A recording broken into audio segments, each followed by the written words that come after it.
Dwayne Neville here with Nathan Cross, coming to you live from Les Burger Field, Cabaretta, New South Wales, at the completion of one of the most epic games of football you'll ever see, in which decided the reserve grade fixture. Morris Brothers Rams are off to the grand finals next week. Sorry, in 2 weeks. And if this A grade fixture we're going to see out here even mirrors that, then it's going to be something else for the second week of the YouTube live stream on the NRRRL page. So as we now move into the A grade fixture between the hosting team of Tweed Coast Raiders versus the Ballina Seagulls, the winners of this fixture will earn grand final hosting rights here in 2 weeks on September 9th. The loser will then proceed to play on yesterday's victors, the Wollongbar Mustangs, who got over the Coogin Hornets, who went out in straight sets. As we now the teams are now about to come on the field to have their last minute prep talk, I'll bring in Nathan Cross. Nathan, you've been in this position with the Byron Bay Red Devils in a few years back. What will the coaches be saying to the players now? I think they'll just be saying to try to get in their groove as quickly as they can in big games like this. You know, and there's a number of players, particularly in the Ballina team, that have played in big games, they've played in grand finals, and really it's about getting off to a good start, getting an early touch, calming any nerves, probably getting to complete your sets, kick for touch, build pressure, and really get into the game. And from there you can really start to gain some ascendancy. But Tweed Coast is new to them. Personally, I know Josh Sattler, Brent Kite, they're terrific fellas. I'm just really pleased for them that these guys have gone through as minor premiers. They're a good club on the rise. They deserve it. They've got a good day here today. The rain's clearing, thankfully. And I hope for their sake their team goes out and performs really well, which I'm sure they will, because I know Ballina will. They've been there, done it before. And, gee, what a game it's going to be, Dwayne. And the prelim there of the reserve graders set the pace. The A graders will have something to try and mirror that, and no doubt they will, who will decide to be hosts of the 2018 NRRRL Grand Final Series. With that being said, let's give you the tale of the tape between the two teams. First for the Tweed Coast Raiders, and they, as per program that was handed to us this morning. At number 1, we have Guy Laston, and in the wing pairings of Dale Brooks and Justin King, and in the centre pairing we have Jack O'Brien and Drew Lanston. In the halves pairing we have under 23s representative Tane Robinson, and he's there by Jared DeFerry.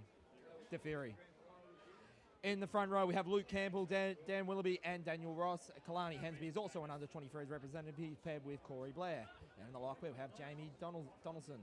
And on the bench, we have Scott McLean, Cal Roaston, Luke Toon, and Connor Hickory. And they are, in fact, coached by former NRRRL player for the Manly Seagulls and Penrith Panthers, Brent Kites. And who do we need to know for the Ballina squad there, Nathan? Ballina Seagulls, very strong squad. Alex Grant, he returns from his duties at Tweed Head Seagulls from the Queensland Cup. He'll be at fullback. We've got Liam Anderson on one wing and Reece Richards on the other. Very strong centre pairing, Dan Gibson and Oliver Regan. In the halves, we've got young Kel Sheether and Jess Perry's the captain. Up front, Nicholas Ritter and Phil Crosby. Hooker is the unconquerable Andrew Batiste. He's been around a long time. He's their player to watch. In the back row, we've got Anthony Coleman, Shillingsworth and Michael Dwayne. And on the bench, we've got Painter, Big Dylan Montgomery, Chris Binge, and Chad North comes in for young Laurie that played in the under-18s game. Going to be a good day here, Dwayne. And as I was mentioning in last week's coverage, Dylan Montgomery was certainly the meter reader, though we'll need that effort from him today. And it's perfect conditions for him to, on a heavy pitch, which has been hit with the rain over the last 24 hours. This will be perfect conditions for him. For me, for the Tweed Coast, I watched a bit of Tane Robinson in the 23s tournament. They're going to look for him for some attacking prowess. As we can see, you can't really, I don't think you can see it on the cameras here, but there's a big yellow tent about on the 20-metre line. That is filled with the Tweed Coast locals.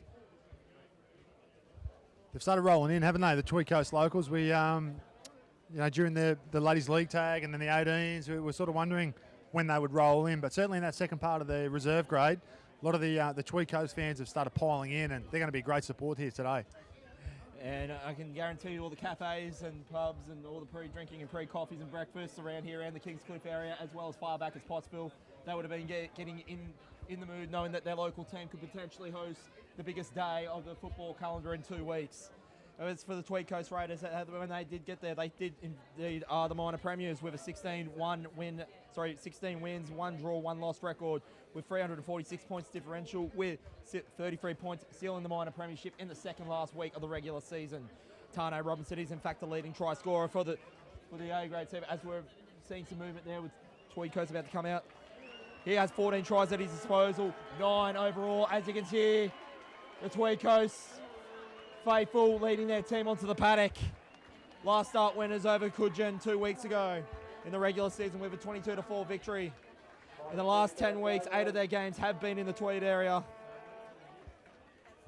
So they don't want to have to play a grand final to Ballina. They know the importance of what's on the line of potentially hosting. They've scored 30 points or more in 7 occasions. And they are, in fact, the first minor premiers, other than Ballina or Mooloolaba, to have the minor premiership in their shield other than those 2 teams.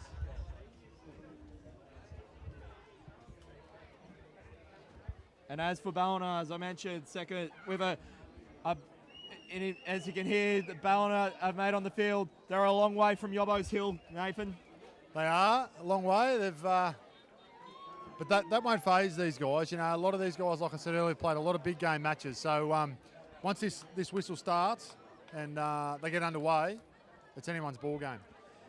They are the 2013 premiers, 2014 premiers, 2015 premiers, 2017 premiers. So they've won 4 of the last 5. They are the minor premiers of last season. Though if they need to get it done, they have to do it on the road. All their finals in recent times have been won at home. They have, I believe it was 2 grand finals away. They have not won. Very hard to win grand finals away from home. I think the stats have shown that. Certainly, in my association with this competition, since Byron Bay Red Devils won it back in 2008, I don't think there's been many teams in that 10 years that's since followed that teams have actually won the grand finals away from home. I know the Mustangs did it against Coogin in pretty emotional circumstances there a couple of years ago. With a passing of Greg Cook. Correct.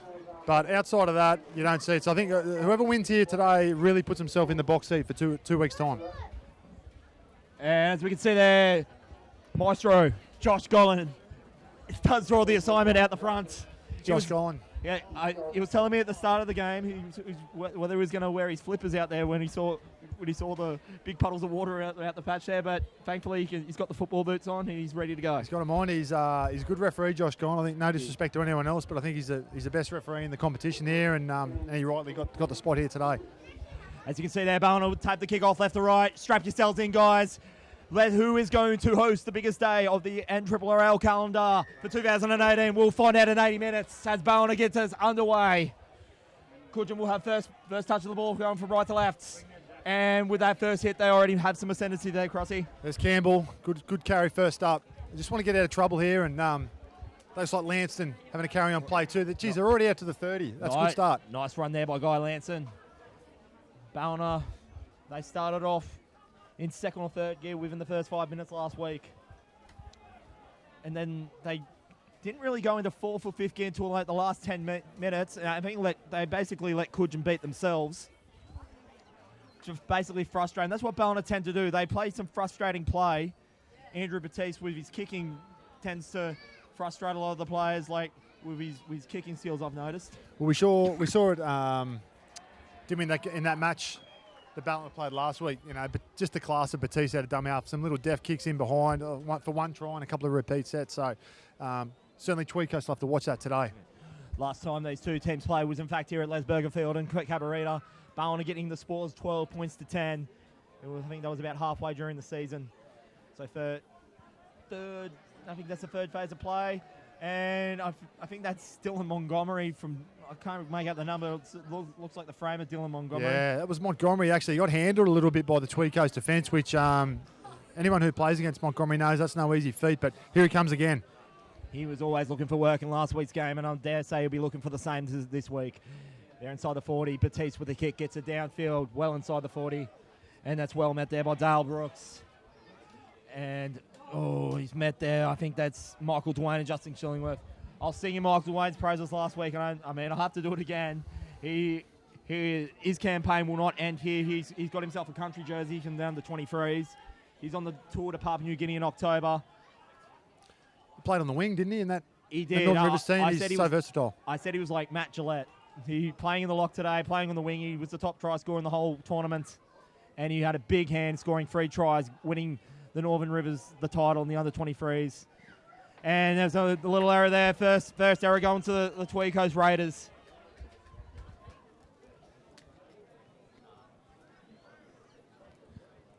That's okay from Tweed Coast. I mean, that'll settle them down a little bit. They've got a lot of young players in this team.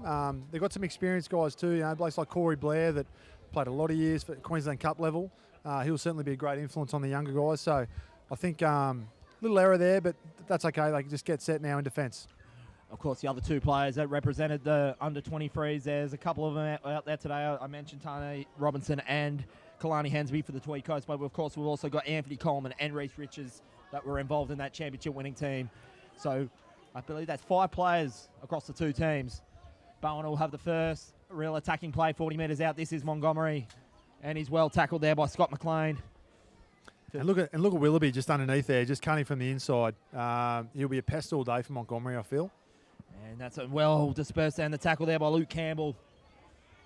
Kept him well on the 30-metre line. That was Batiste with the play. Gets out to, I think that's Alex Grant.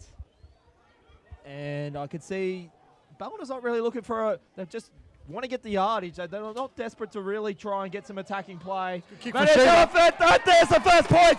Just as I say that was Michael Dwayne. I was just singing his praises about a minute ago. There's your man, Michael Dwayne. It was a good kick from Sheether. He sort of held it up, wasn't sure what to do, and just rolled one in. And its kicks is only as good as his chase, as we know. And they weren't set up for a full attacking play there. But as I said, Michael Dwayne just comes out of nowhere to score tries. He did that in the under 23s tournament, and he's put it on display here today. 4-0 Ballina.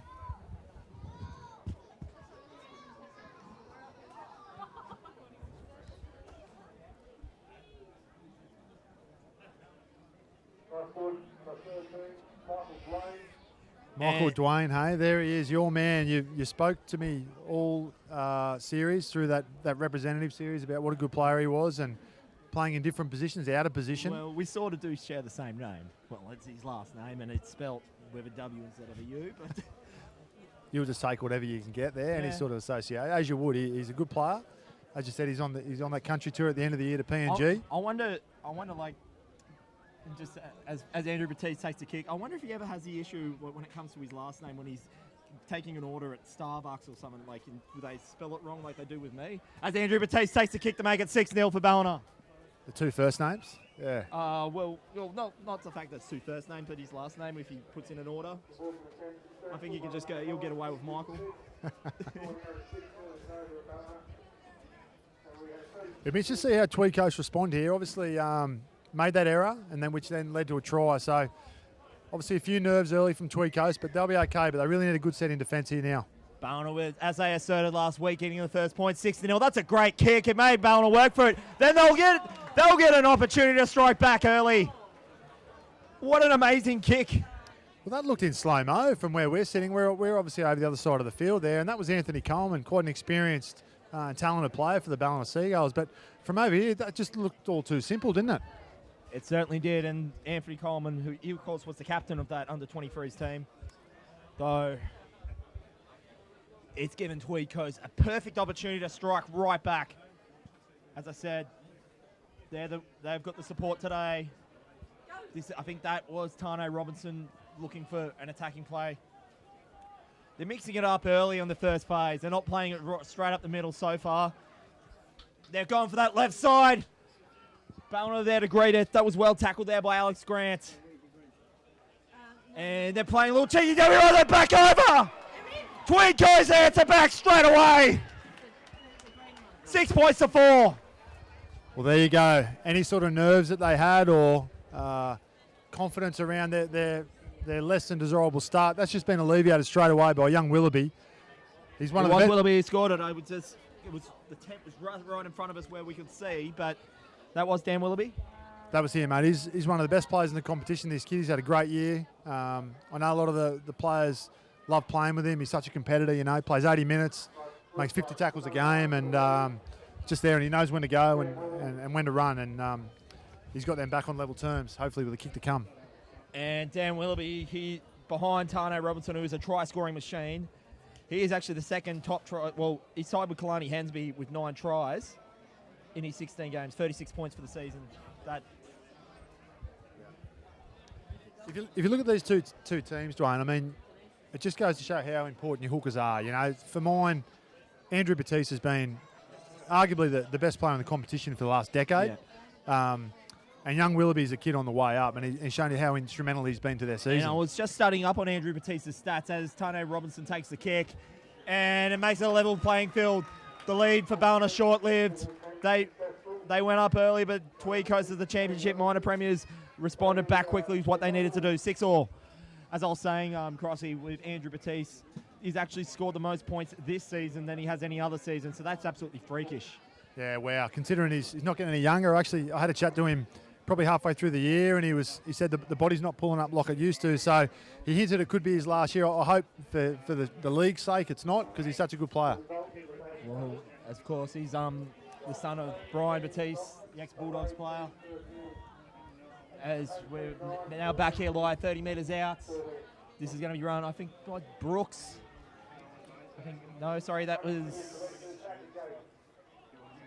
That one is actually Daniel Ross.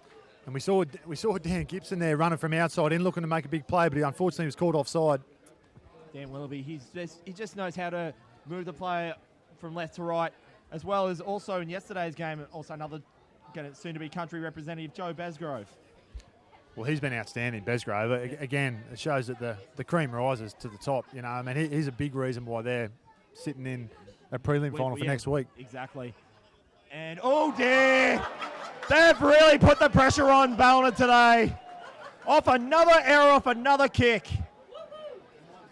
Well, I've seen a lot of Alex Grant over the last couple of years, and I'm a big fan of his play. I've seen him play Queensland Cup level at Tweed Heads, and I don't know if I've seen him make a mistake like that before. So, goes to show, no matter what level you've played at, it's still a big occasion in a Northern Rivers semi-final, and he'd certainly like to have that one back. And that's 2 times in as many as a row. And so Tweed Coast are using the magic that Ballina used against Coogin right back on him, making them force the early mistakes and getting the yardage.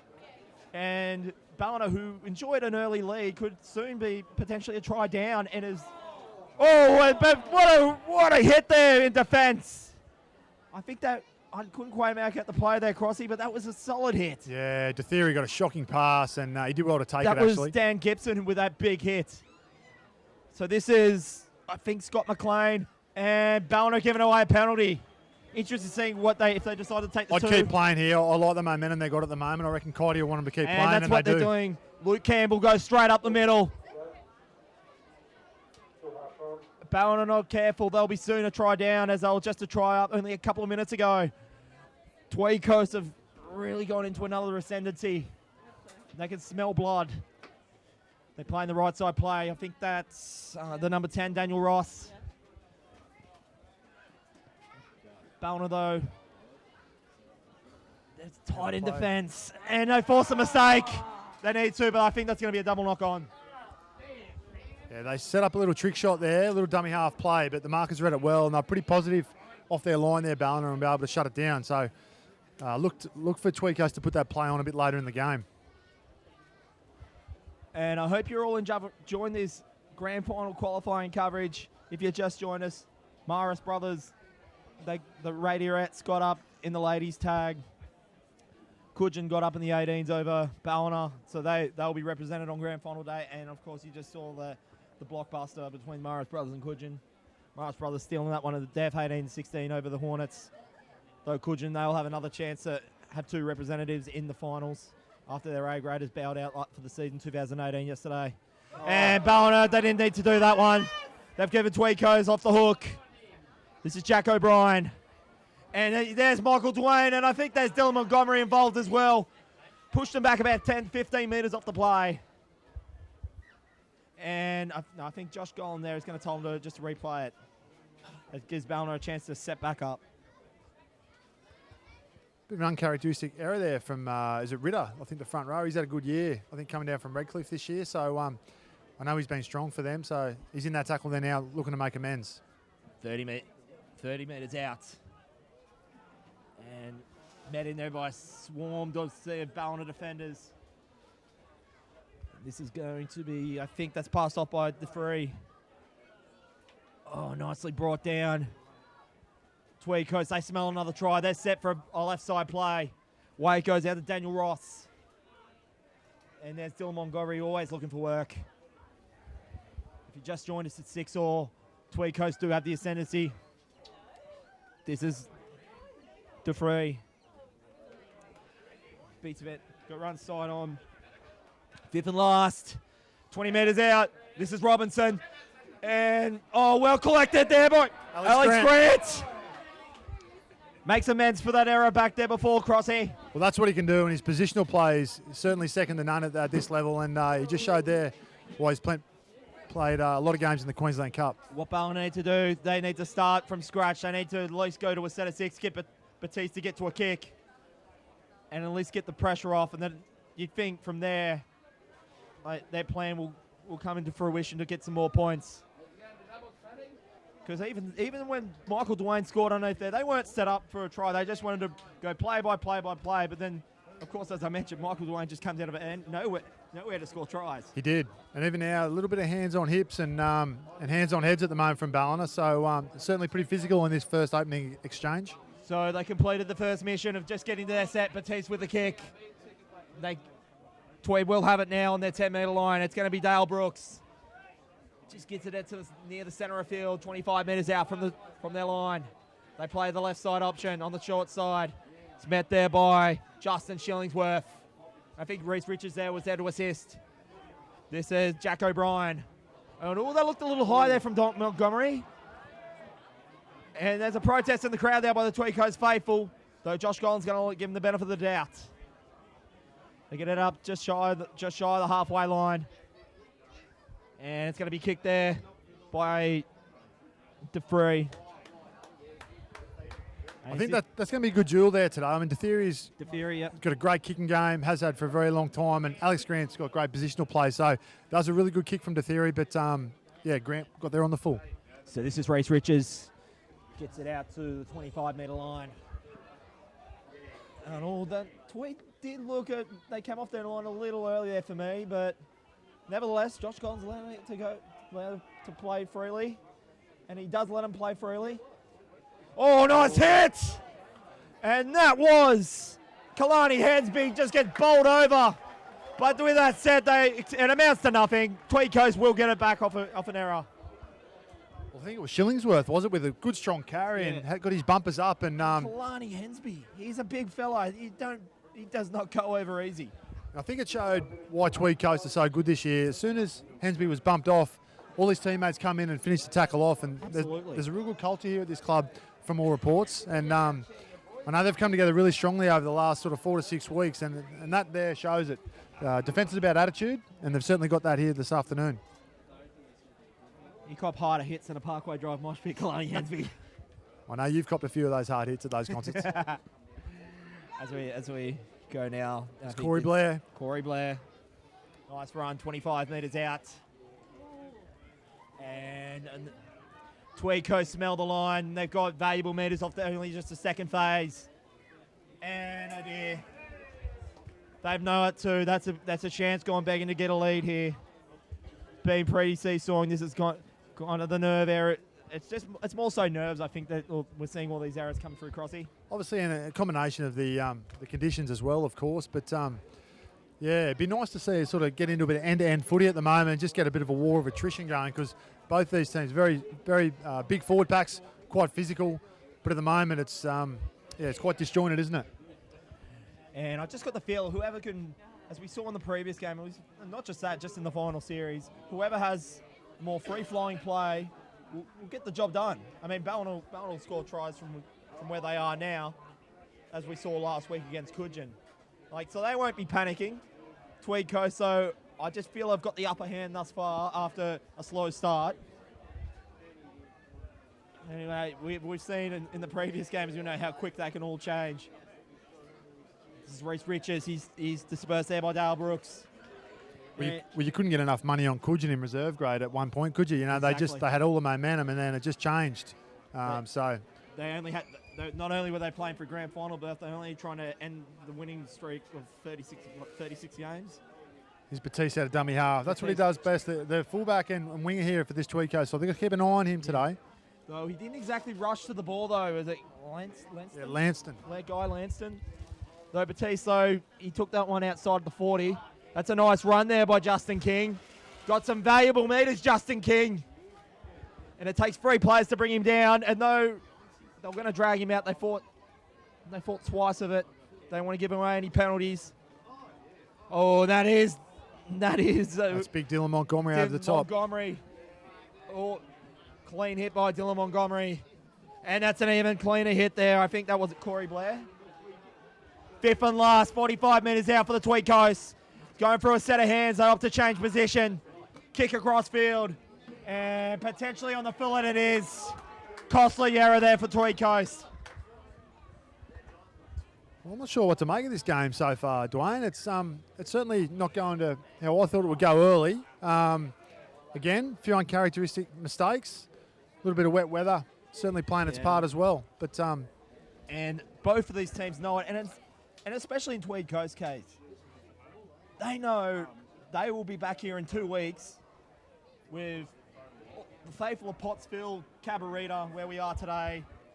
And potentially, as I say, that there's a player down for Tweed Coast. Not sure of the number or what's happened. It looks like the theory. They know that grand final day beckons if they can get the job done here. And it's not just for the team, but for the local economy. Like they'll have all the clubs and the lunches, all the cafes, a lot of nice cafes down the road at Pottsville. They'll pick up on the extra day of all the visitors here. We're probably potentially looking at, well, Coogins going to definitely be there with one team. Maris Brothers are going to be there with one team. You'd think either Moolumbar might have a team in there. So you're going to have all those, and then not just that, also the loyal local football fans, no matter who's playing, come into the town. So they know there's lots on the line. Ballina's been there and done it for the last number of years. So it'd be a huge event here if Tweed Coast were to win today and go straight through and host a grand final in 2 weeks. I mean, I've seen it personally, with Byron Bay 10 years ago when you have a grand final at home, when you haven't had one for a while, how much the town and surrounding areas get behind you. I remember it 2008. It's 10 years this year, mate. 10 years. Yeah. Wow, hasn't time gone quick? Yeah, the hairline's gone back a little bit for me, and a few grey hairs. But I think if Tweed Coast were to win today, it'd be an enormous event here in 2 weeks' time. And on good authority of our other side here, Kevin Ferrugia, he said on the call today, this is the first time that Lesberger Field has actually been fenced off. So this is Shillingsworth, Justin Shillingsworth. So they'll have a set of 6. They're around 35 metres out. Ballina will be looking to strike back after giving away their early lead. This is Oliver Regan. They're really looking to attack this left edge here of Tweed Coast, and I like Sheether going to the line, holding the ball up. He looks good. Oliver Regan, of course, he scored the last try last week against Coogin. He just scored that from out of nowhere himself. So this is going to be Jess Perry passing it off. And there's numbers on the left, but couldn't get out there quick enough. And I think there's another infringement. Or is that... Was it tackle 5? No, actually, no, sorry. That was tackle 5. It's a handover. But again, they show the hand there. Jess Perry played Ant Coleman on a lead line there. Coleman, very good player, can obviously punch a hole as a lead run, but can also use the football, as we saw. Good offload. And, look for that again to happen sooner rather than later. Tweed Coast to have it 30 metres out away from their own line. Bit of a seesaw battle here thus far. Shows on the scoreboard 6-0. And Ballina have given away a valuable penalty. Tweed Coast will get the metres. And you're almost think who is going to crack next. Ballina got the first try, and you'd think it's not very often where if they score that they give away momentum so quickly.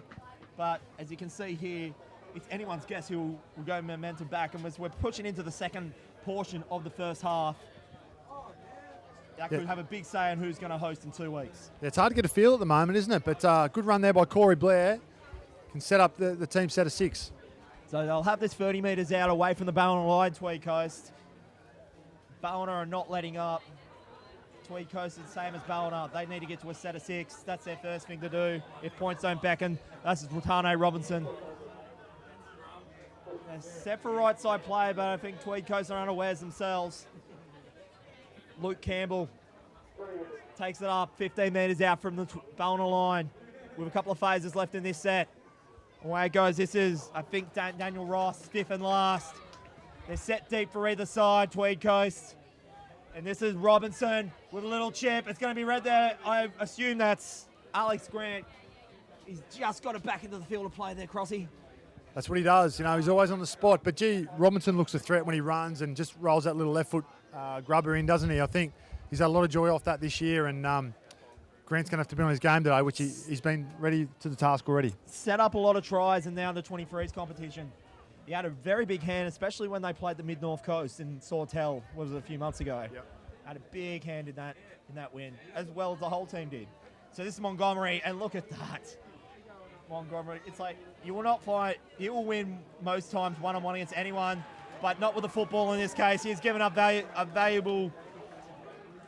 giving a ball to Tweed Coast about 30 metres out from their own line.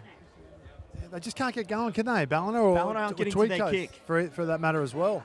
So basically what, I can kind of sense it now from Tweed Coast, they basically got to nullify Andrew Batiste, and so far they've done it. Well, with the greatest of respect to the players that, you know, Batiste and Montgomery have played with over the last few years, I mean, those two guys have been the reason, a big part of the reason why Ballina have had so much success. You know, Montgomery's go forward and then Batiste playing off the back of that with his class and finesse. But, you know, Tweed Coast doing a great job of Montgomery today. He just can't get going. Because there's numbers on the left there if they can get it off, but they won't. Yeah, so they feel if Batiste doesn't kick, then Ballina aren't going to get the yards they need to set up themselves. And gives, not only that, as you see here, Tweed Coast have got a perfect opportunity to get out in front. And they're oh so close. They can feel the try line, Tweed Coast. Go left here. Oh, I think they've gone the wrong way.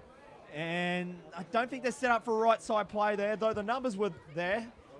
That's Corey Blair. I think that right side's been a little bit quiet for me, Crossy. Yeah, they're a bit flat-footed the right side. With that being said, they're alert now. And that is nice kick there, and they're going to get another set of 6 out of it. Nice play there by the Tweed Coast halfback. That's the real strength of Tweed Coast. I mean, we talk about Robinson on the left with his kicking game. I mean, you go to the right side and you've got a guy like Jared DeTheory who's been playing for 10 years or more now and built his whole game around his kicking game, mostly his long kicking game. But, I mean, I've seen him do that, rolling in for the in goal. You know, it must be 100 times or more. So it doesn't matter if it's left or right. They're going to be a threat there. And as you can possibly see, the sun's come out. Who would have thought? The sun's out, the lights are on. And we've got a great crowd here at Lesberger Field, and hope you're enjoying this live stream at home. So Robinson will collect this. Oh, it's just beat him, but it's going to be well picked up by Luke Toon. Oh, that did look a touch high. And I think who was it there from? I think that was Michael Dwayne. I think he knows it too. I think it was Shillingsworth. Sorry, Justin Shillingsworth. Yeah, it was a good shot. He just missed his target there, but good intent. I think the Ballina coaches will be happy with that. There was no protest there from Ballina. They knew themselves it was a little high. So they need to convert points here, Tweed Coast. So you can't say they haven't had their opportunities to get it themselves in front. My only probably one criticism of the moment is that they're very one out. You know, they need to go with sort of numbers inside and out. Yeah, and they might do so here. They're just looking a little bit more on the right. They have been quiet on that side. Away it goes now to Daniel Ross. Almost goes himself. Good to see him go in numbers there. And this is an interesting left side play I'm seeing from Tweed Coast. I can see Jamie Donaldson getting ready for a hit up, but he offloads it. Couldn't quit the pass away, but it was meant for Jack O'Brien. And they're just making spoils of it now, Tweed Coast. Ballina are out of jail once again. And look, I think Tweed Coast have had a little bit of possession now inside Ballina's 10, but it's a very hard area to attack inside the 10. The defence is up on you quite quickly, and you can get a lot of depth, but then it's easy for the defence to get up and slide and solve it from the inside. So I think Tweed Coast's biggest threats are going to come when they're in that sort of 20 to 40 metre zone of Ballina rather than inside the 10. It's tough to attack in there. Absolutely. And I recall seeing in a game that you would know fondly when they played Jurmob up at Red Devil Park. I recall Tweed Coast were down to 11 players towards the top 10, and I thought for all money that you boys were going to get over and score and still win. It was only 17-16 in the end, but Tweed Coast did not let up in defence that day. That was the hardest the hardest lot of defence I had seen, well, in most NRL games especially. Well, yeah, totally, mate. They thoroughly deserved their win that day, and I think it was Perry nearly went through.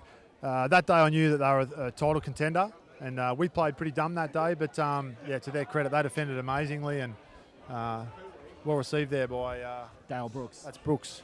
And well tackled there by Oliver Regan. Proved he is an all-round player, Oliver Regan, and attack and defence. Played here by dummy half by Dan Willoughby. So some changes being made now. Daniel Ross has just come off. Montgomery's come off as well for Ballina. I can see there. So he's probably going to get some petrol in, get a few deep breaths, have a blow, and then get ready for the last maybe, 20 minutes. So I think Chris Binge has replaced him in number 20. Very good ball player, Chris Binge. So he's obviously gone on to play in the middle, but he can use that footy as well. That's a good kick. It'll set up. And it's going to not favour Alex Grant. He's going to be forced to play it. He might Wow. And that's going to be costly. If he had known that was going to be the outcome, he would have just taken the ball over the dead ball. Because now it's going to be a 10-metre scrum feed for the Tweed Coast. Did amazingly well to retrieve the ball and actually get out of there. It just wasn't good enough to stay in the field to play. But again, that's that kicking game we speak about with either Robinson on the left or Dethery on the right. They're constantly coming at you, whether they're running lead lines at you or whether they're grubbing in behind. You've got to be on their toes. And Alex Grant, positional play was good there, but the chase was even better. And they'll have this 10 metres out. And Tweed Coast, they're pressuring, but still the score is still 6-all. You cannot ill afford to not make them. You're going to make the most of your opportunities against this Ballina Seagulls team. They've proved it time and time again over the years. They've hosted grand finals. They know what to do to get there. Tweed Coast, it's for them to back up, and let's see what can happen here with that's guy. That's Lanston. Lanston. 2 metres out, and they give away another penalty. Now, surely you'd think taking the two has got to come into consideration here, Crossy. I think he will this time. I think given that they haven't had much joy attacking inside the 10, I reckon they'll elect to take the two, which they are. There it is. Josh Gollan confirms it. And this should be Tane Robinson to add the extras and get it to a slender 8-6 lead. And the kick's pretty much in the similar position to where he had to take the conversion from, so you'd imagine he would put this over. This gives both teams a rest, and they may even look to their bench even more just as we approach half-time. And trust you're enjoying the coverage here, wherever you may be watching. Grand final qualifier day here at Les Burger Field here in Cabarita. Tweed Coast with a chance to get their noses in front at 8-6. Still plenty of football left to be played. Let us know where you're watching from, what you think of the coverage. And Tane Robinson, he's only got it, but that all still counts. It's 8-6 now. Tweed Coast with their noses in front over the Ballina Seagulls.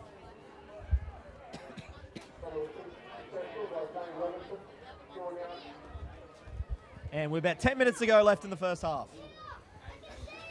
So we're heading into a real crucial period here, Dwayne. 10 to go before half-time. Tweed Coast hold that sort of narrow 2-point lead. Feels like that Southerly might have sort of kicked in as well, which is at their back. So bit of wind. I really think they need to make the most of this next 10 minutes to be with Ballina in the second half. As I said, Ballina know there's still time on their side. They have one grand finals at the absolute death. Last year, they were behind against Coogin in last year's grand final, and they played a second half to get themselves yet another title. This is new territory for Tweed Coast, but with a championship, NRRRL championship winning coach in Brent Kite, he will definitely have the blueprint to take care of this Ballina Seagulls team. I see number 15's on now for Tweed Coast, Carl Roaston, the power lifter. He's a strong human. And he's got the good haircut too, the big fella. So let's see the impact. Gets it off. This is going to Jamie Donaldson. Fifth and last. And they're set up for either side here. This is going to go to Tane Robinson. Nice kick. It's going to be greeted there. There's two sets of hands for Ballina. They kind of got a bit mixed up. But they'll give away the penalty, Tweed Coast. They really had, and to the disapproval of the crowd, but they've given Ballina a bit of a leg up. And that's where you talk about it being a game of inches, you know, like a little bit slower there or a little bit lower, and that's a good tackle. He's in goal to drop out. All of a sudden they got a penalty and they're going to be on the attack. So I can see now Phil Crosby coming on for Ballina. Batiste will get the yards. Batiste has actually had a quiet game for me. He certainly had a quiet 25 minutes. He was definitely influential in getting Michael Dwayne over, but...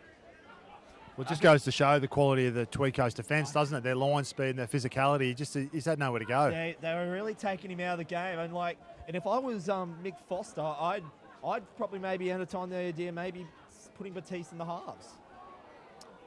Perhaps. Yeah. Well, they may look at that if and rolling Jess Perry in there. I'm not sure. Kel Sheethers is probably a young Sheethers, a noted hooker as well. So let's see how it transpires if they have no joy through that middle third. Because his kicking meters were nowhere near as it was when his game against Coogin. Yeah, this is Crosby, 40 metres out from the Tweed Coast line. Yeah, this is Batiste. Sends it up. That was played at. And that's going to be knocked on. And that could be 6 more. This is Ballina's chance to get back in this game. Michael Dwayne will play this from the dummy half. That pass was, I dare say, intended for... Oh, good ball from Perry. Up, and there's numbers on the left. If they can get to Liam Anderson, he might be able to go himself. He brings it in. And Liam Anderson there, one of the try scorers from last week's game, well dispersed. This is going to be Jess Perry, the captain. Tweed Coast, they're not letting them in without a fight. Batiste to play it. They sell well deep on the right side. This is going to now be Jess Perry. Nice hit up the centre. Yeah, good shape to the right here, Ballina. Let's see what they can do. This is going to be Phil Crosby. Gets it out, and Dwayne once again gets himself a double. Josh Collar confirms it, and that is a double for Michael Dwayne. He's having one of those games, Crossy. There's your man, Michael Dwayne. He never fails to produce the goods. I'll tell you what, though, I love the pass from Chris Binge. We spoke about Binge just when he come on. He actually come on to replace Dylan Montgomery in the middle. Noted as more as an edge player or a 5'8", given his skills. But they had the setup out the back. They look like they'd play out the back. He played short to Dwayne.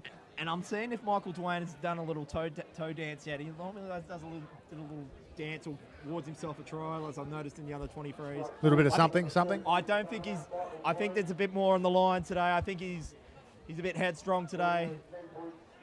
I don't think there's anything to dance about just yet for Ballina. Not quite the occasion, you think? No. Under 23s, I know it's rep footy, but with that being said, it's a grand final on the line. It is. They can't afford to take their eyes off the potential prize as Ballina get back in front 10-8 with the kick to come. Batiste kicking into a little slight breeze here. It's an interesting change they made. I mean, usually when you rotate your bench, you replace like for like, you know, and Binge is certainly not out of the Montgomery mould, is he? You know? No. You have a look at the body shapes, and whilst they're both big blokes, they're very different. But Binge, just nice finesse, nice little pass there, and a good line from Dwayne. And that's Batiste. And easy to like for Andrew Batiste. 12-8, Ballina Seagulls over the Tweed Coast Raiders with I'm guessing about somewhere between 5-7 minutes left to go in this one. Couldn't be long. Our clock here at the grandstand is decide to have the rest of Sunday off. We've just been informed there's 6 minutes to go here, so be interested to see what happens leading into half time as we get away with Robinson. And whilst Michael Dwayne, he was the prolific try scorer in the under 23s. He only crossed the stripe 7 times. Well, when I say only, it's no mean feat, but compared to his under 23s form, he only went 7 in 17 games from lock. So just pays credit to the two wingers they do have out there, Liam Anderson and Reece Richards, who has also played on the wing in the under 23s. Also. Absolutely.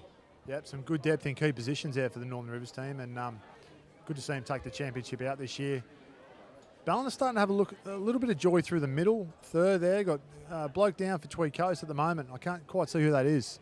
And I think Ballina, they always go another gear when they get themselves in front. And if they can take the momentum, it might have just snuffed Tweed Coast out.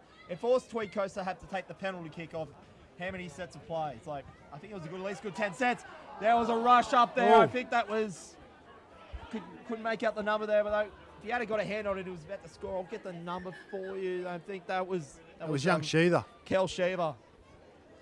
And as I just got a message from my offside last week, Brett Savage said Kel Sheether's on fire. He is.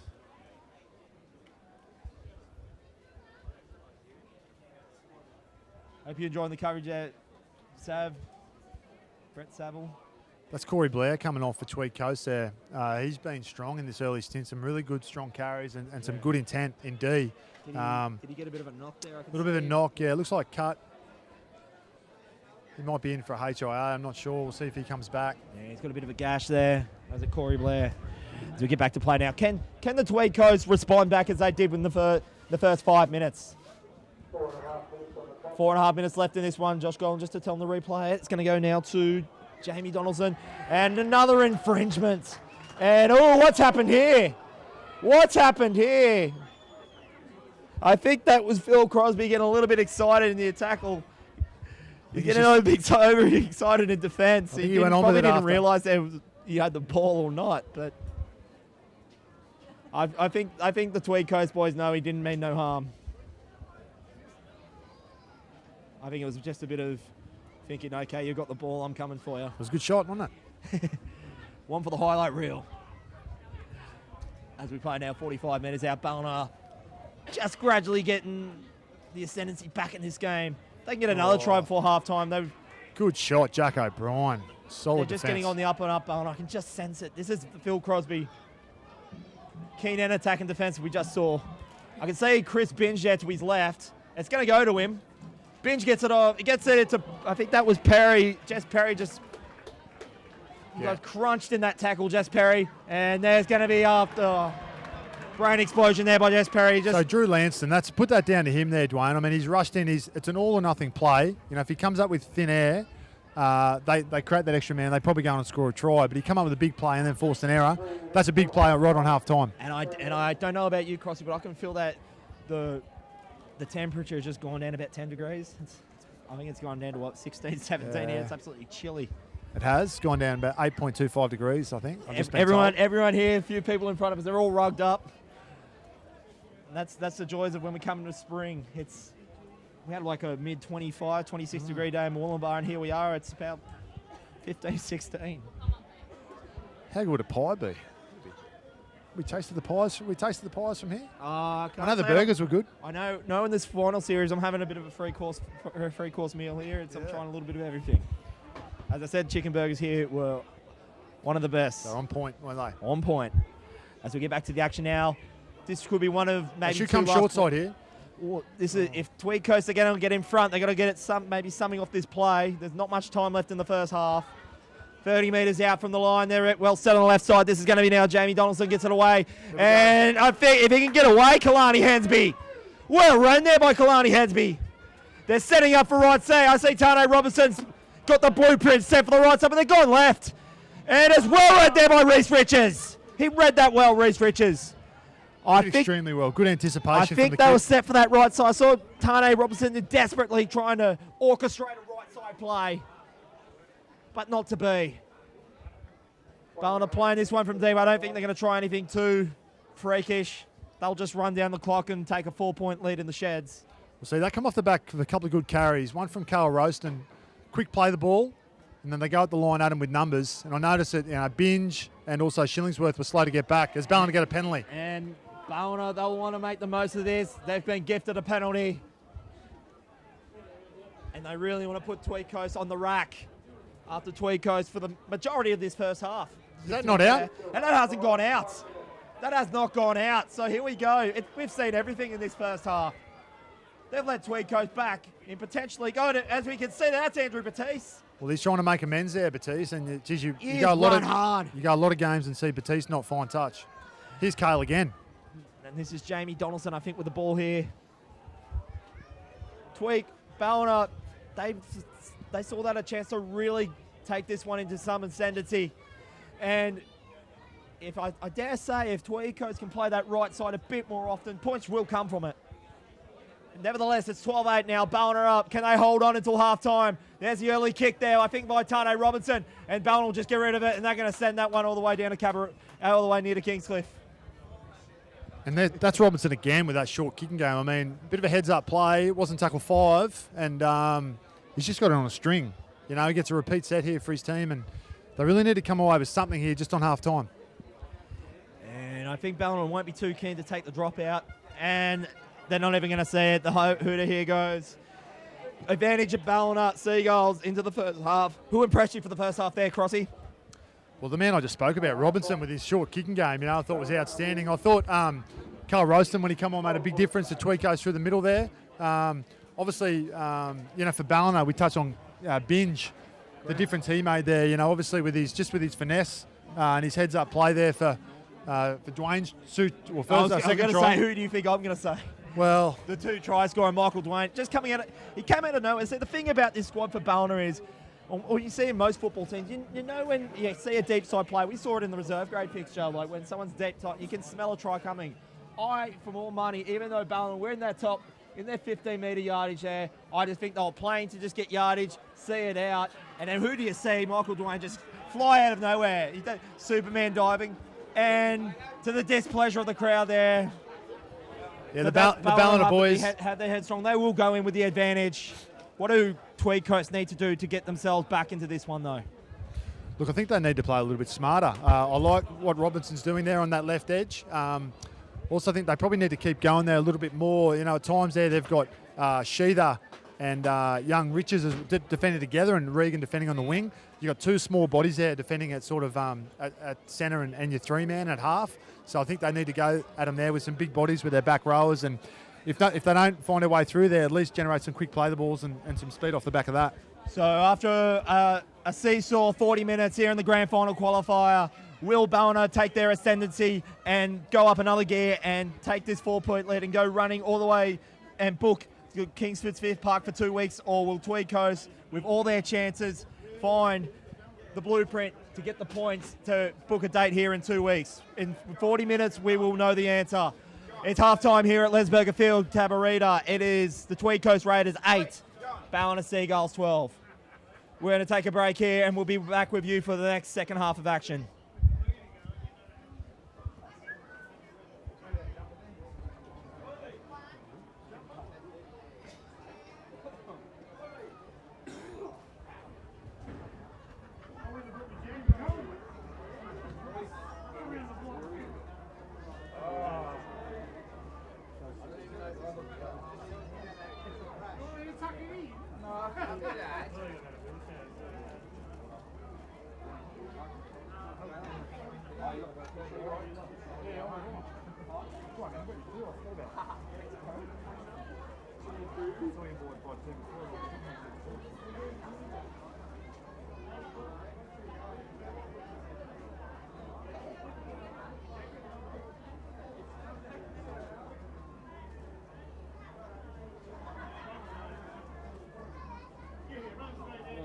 Chrissy's saying it.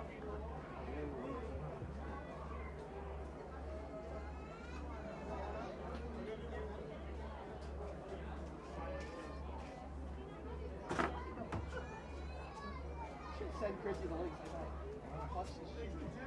Here's the man. Mate, he shouldn't be drinking on the job. What do I tell you?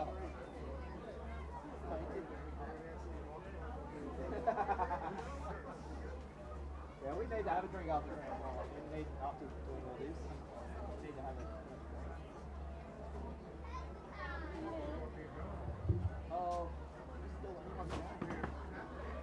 I don't know how Tweed Coast on the front.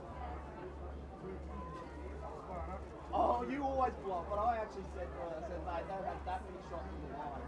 I sent the call out and said, don't have that many shots on the line, I need to get one.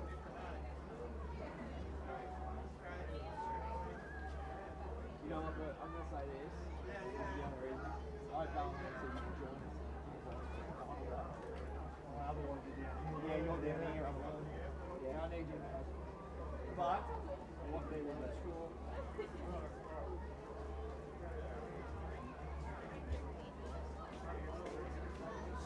Well, actually, that's actually what I said before. Was well, actually said before, you guys win. Like, it's important because it's not just like upskill or have anything.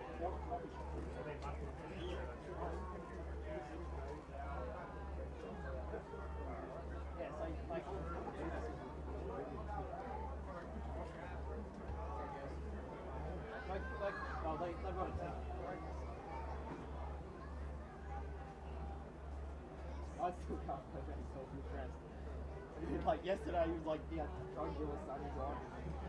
He had to like the look like he just come out of the car off. I should like he was like he came back from the race or something. He had big shot. Yeah, actually, I got to work tomorrow, so I don't know. I don't have fun. He's off. Yeah. Fuck this guy for the second half. But no, I'm getting myself Wednesday off because I'm sick.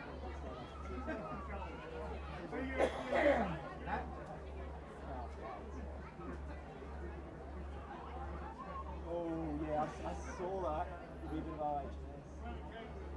I'm gonna go for a quick slash before we go back on air.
Hey, Pat.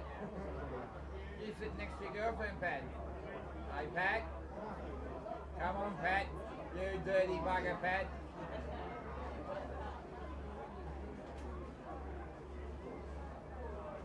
You wait till I see Lexi, Pat. Hey, Pat. You wait till I see Lexi. You wait till I see her.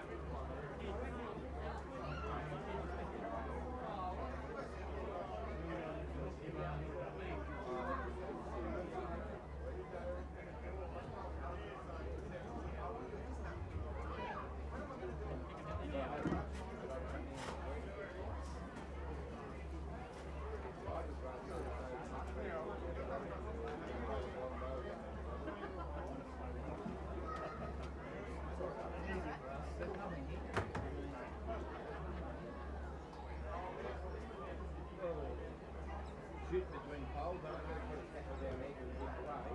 You get the one right from the head to the thing.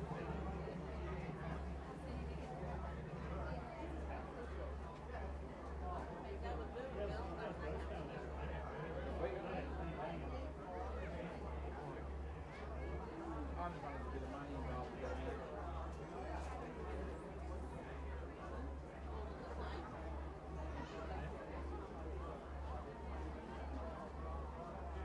Where does food place come from? Where do they come from? You know him. He's the guy who works in the gate shop in here. The what? Shut up, will you idiots? Not you. Hey, yeah, he does it. Sorry, he's another Bronco. He's another Broncos basher. Benny. He works in the gate sex shop. He said he's seen you there before. Fuck off. That's it. His name. I know he's trying to be like Rodney Roo, but it ain't working. I know, That's an old Roo joke. Like, I because said I when- saw you down. I saw you down at Lake What I Wilson. said was where yours come from. Where yours come into the picture. And Crossy, Hey, are he these works, mics? he works as a male gigolo. Shut up, you. Hey, these mics. Oh, sorry. These mics are off. Hey, Crossy, how do you shut up? They won't hear me. They'll hear me though. It's impossible for He's doing a great Dwayne job. Neville back here with Nathan Cross here live at Lesburger Field in Cabarita for the A-grade grand final decider.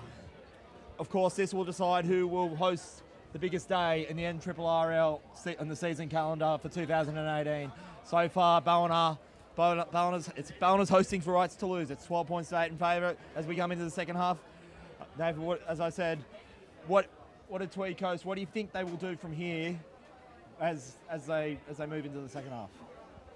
It'll be very interesting to see how they come out after half time, Tweed Coast. I mean, I think at times they looked very pressing, and at other times they looked a little bit predictable, and they're probably a little bit too deep at times when they're attacking their line. But like I said in the call, it's always tough to attack inside any opposition's 10 as the line defence is sort of up pretty hard, and obviously they can put their fullback in the line and create that extra man in defence as well. So I just like to see them start well. I think semi-finals are won on big moments, and I think it's only going to take one moment, one missed tackle to sort of break the game wide open. And Ballina have proven they can do that over the years. And Tweed Coast, it's their first sort of time here on the big stage. So I know they've got the players to do it. They're just going to need someone to stand up. And I'm not sure who that'll be yet, but they've certainly got the capability. And of course, the runners-up for this day are still into this competition.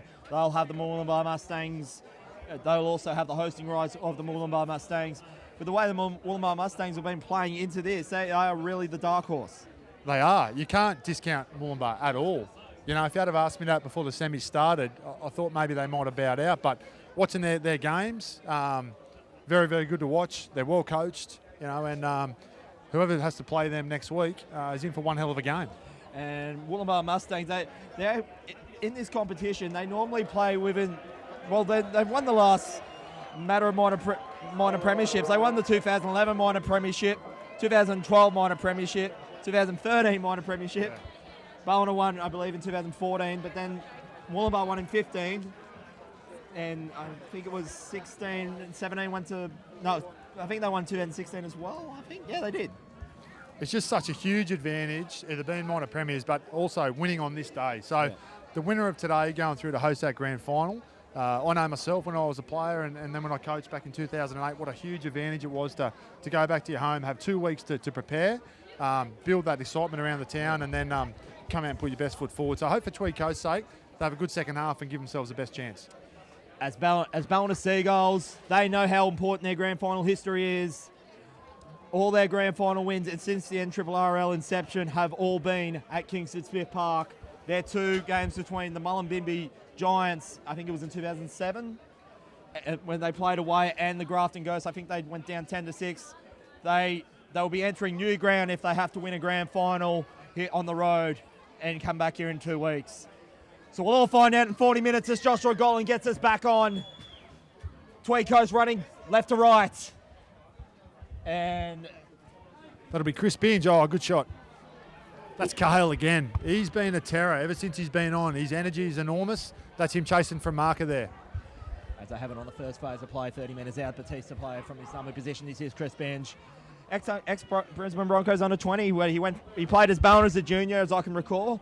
And then he was a product of the 20s. His brother, Caleb, he played for the Titans under 20s, as you know. Yep.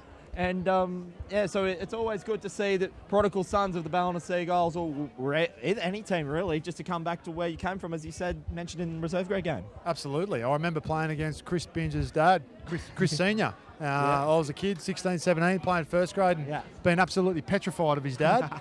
He was a very hard man. He was a very good player. Solid defender as well. Very solid defender. And good to see Chris and Caleb have sort of gone on and played some good footy. As we have it now, I think that's Justin Shillingworth. Keeps Tweed just on the halfway on the third phase of play. Ballina coming in with the ascendancy. And it's very rare they don't make the most of it. As they play on the left side of field, Tweed Coast. The ground's well and truly dried up now.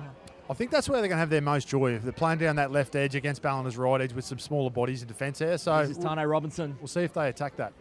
Tane Robinson playing deep side play. This is Alex Grant. And I think Alex Grant, he's trying. He'll be putting on the jitters from a couple of areas that you let him back there. Of course, it didn't come to points, I dare say, but He'll be looking for a better second half, Alex Grant. And if he does, this will be Ballina's game. It will be. He's off to France next year, Ali Grant. I'm really excited for him. Yeah, he's had a good year, and he's been picked up by one of the French clubs over there, and wish him well next year. So which league? Did he say what team he was going to play for? It eludes me at this stage. I'm sorry, Ali. I thought I would remember that, but I don't. But he'll make his mark over there, no doubt. As Tweed Coast take on the 20-metre line. And I think that's Kel Shiva getting involved in defence there, 30 metres out. And this will be an interesting call to see what Josh Gollan will call here. He could even say a 6 to go, and yes, he does. Yeah, lucky to get away with it. Not sure if Batiste was square at marker there, but he got away with it. So they'll get a fresh set of 6. This is, I believe, Carl. Sorry, that's Carl Roston. Carl Roston, and he's not giving up in the tackle. Carl Roston. He'd be, along with Dylan Montgomery, the strongest human out there. He's just told to play it to the disapproval of the local crowd here. They're wanting to get more from that. 35 metres out from the line. And that's going to be brought down there by Phil Crosby. As I mentioned in the first half, that it's not just hosting rights and for the sake of football, it's for the community as well. Who's going to get the business at the local shops and cafes on match day. And as they go for the kick, the bounce goes good, but it's just going to fall short. Yeah, there's a fine line there. The margin for error is pretty small, and unfortunately, the theory overstepped the mark there, and that's 7 tackles for Ballina. Let's see what they come up with. As Alex Grant plays it 20 metres out, and that's Oliver Regan. You'll be looking for a big second half too, Oliver Regan. Well, he was just a little quiet in attack as compared to last week. I was about to say, we haven't seen much of Regan. He's a class player, and he can light up the game. So, he should be fairly fresh. Ballina to have it 30 metres out. On the third phase, this is Binge. He gets it off to Phil Crosby. Just shy of the 40. Tweed Coast playing a clean game of football thus far. Batiste is he's definitely looking to get more involved. Anytime there's a marker down, he'll go Batiste, and it showed just there how good he can be. It goes off from Michael Dwayne, gets it out to, I think that is Dan Gibson. No, Dan Gibson's over this side. I think it's Shiva. That's Shiva, yeah. And as they plays it off to Grant, gets it off to Phil Crosby. And he's well dispersed. They've done well to keep Ballina just on 40 metres on the Tweed Coast line. This is the 5th and last. They're set for either side. This is now going to be Jess Perry sets it. That was played at by Tweed Coast. And they get the take of it. Could have gone either way, that one. The old charge downs, they're a bit of a coach killer. They're an all or nothing play, and they got a bit lucky there, Tweed Coast. And on the positive side, they've now got the ball on near halfway. 12 points to 8, Ballina Seagulls over Tweed Coast. If you just joined us, Tweed Coast have had their chances. They want to convert to points in the second half. The grand final qualifier relies on it. And I think that was Dan Gibson getting involved in the tackle there. Trust you're enjoying the coverage wherever you might be watching. This is Dan Willoughby. Gets himself a sneaky 15 metres in play. Could this be the time where Tweed Coast answer back? They're making some valuable metres. And they're going to even get more metres. There'll be a penalty now for the Tweed Coast.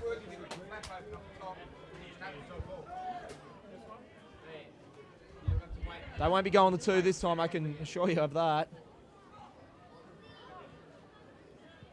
I just got a message, Dwayne, from Brian Kelly. Yes. So it's good to see that the former Ballina player. He's lined up for East Tigers now. He's he's watching the live stream. Very good.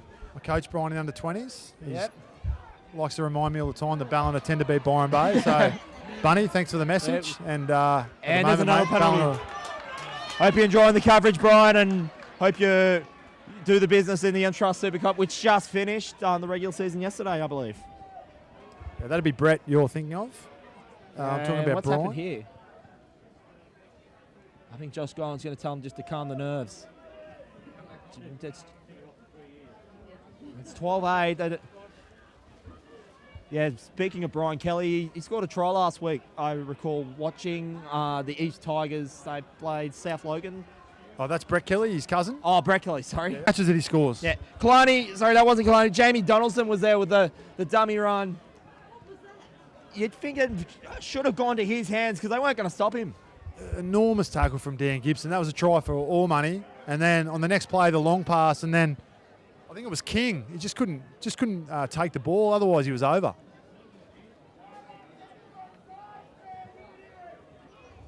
So just on the 10-metre line here, this is now going to be Jess Perry to play it. And I think this is now Justin Shillingsworth, 10 metres out. I can see Brett Kite down there. I'm sure he's got the blueprint there to get the Tweed Coast back in it.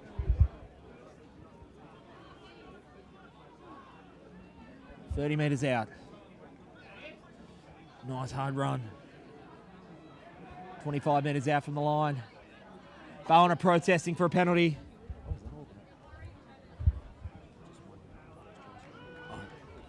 30 metres out. Jess Perry to play it. 4 phase of play.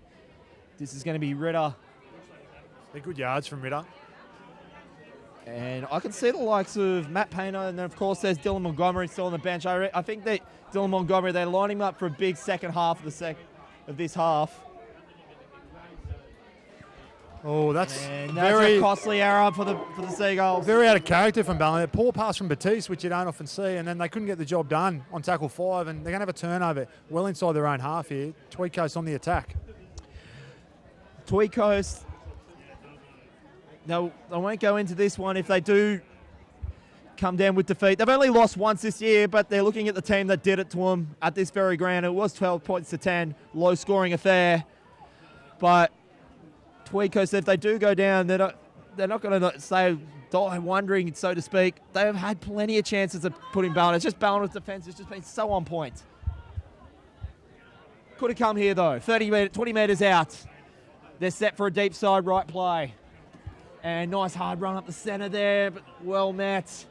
That's Campbell. Well run by Campbell. 10 metres out. They've still got numbers in their set. This is Robinson. Little pass. Ballina protesting for 4 pass, and they will get it. The errors are just creeping in a bit for both teams. Clear heads is what's going to prevail. I like that footy though. I like Robinson going to the line with lead back row, sort of running that good line. He just needs to get his fullback Guy Lanson out the back there on a good tail line and make the centre and the wing on that far side for Ballina have to sort of come in and make some hard decisions. At the moment, that's easy sort of just to slide.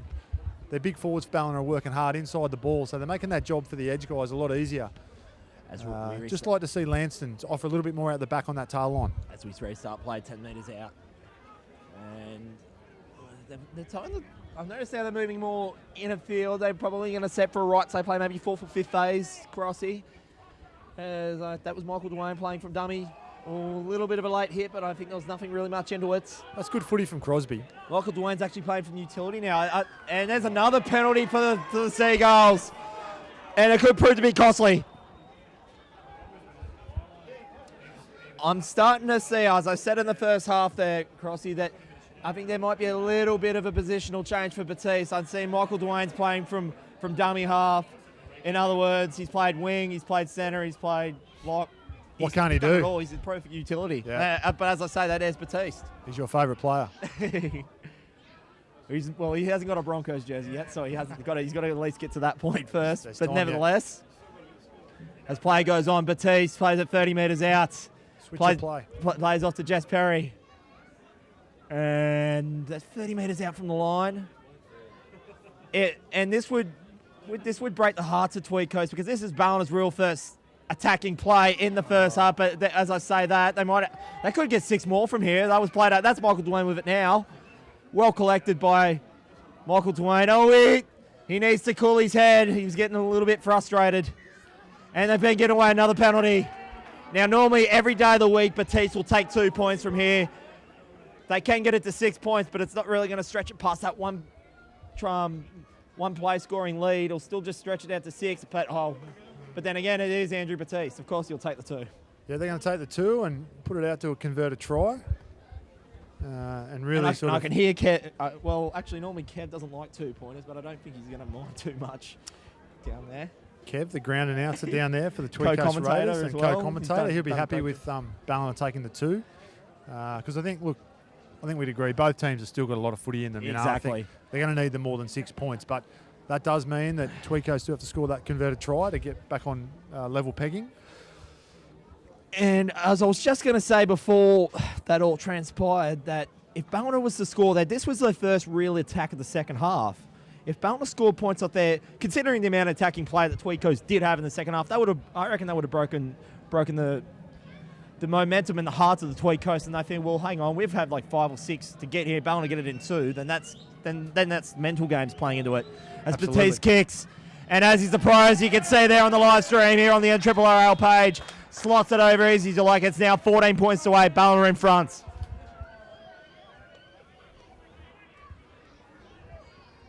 I just think the body language of Tweed Coast at the moment, they're very willing, and I just noticed a couple of tired bodies out there. Certainly, as we spoke about, Carl Roston's really lifted them. He's coming off now. Corey Blair's coming back into the fray. Corey Blair's going to need to take that role that Cale's done and really just being that energiser through the middle third. And I have seen it from Ballina time and time again, Crossy. It's the amount. Ballina, they don't. It's very rare that they just blow teams off the park within the first 20 minutes.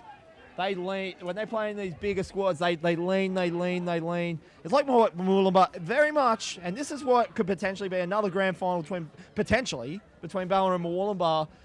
Both teams leaning on each other, and that's what Moolumba did yesterday against Coogee, and that's certainly what they did against Mullumbimby. They had a 28-0 unanswered scoreline in the second half after being down by 12 points. Yep.